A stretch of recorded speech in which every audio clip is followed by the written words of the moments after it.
last report I got in your area was 50 to 60 people in Western North Carolina that are already inexplicably sick. And by inexplicably, I mean they don't know what's wrong with them. And the reason for that is all kinds of shit has washed into that river. Literal human feces from septic tanks that were ruptured, wastewater treatment plants, thousands of cadavers, even though the official reporting is that it's only 213 dead.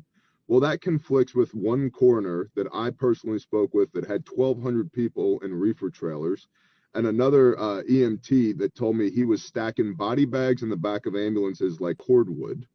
Okay, so the official number is 213, but there's thousands of corpses in the rivers and underneath 20 to 30 foot of mud in some areas, which is why the cadaver dogs are hitting on entire valleys, not just a spot or two.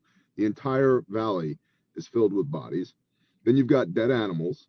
Then you've got wastewater treatment plants, septic tanks.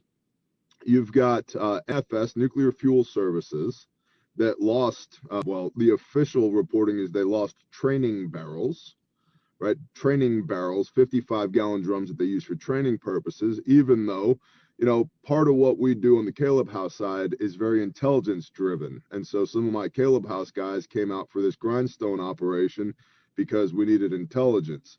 Well, we spoke to the former training manager at NFS who said, nope, those aren't training barrels. Those are live barrels. Wow. And officially the number was, well, it's just one live barrel.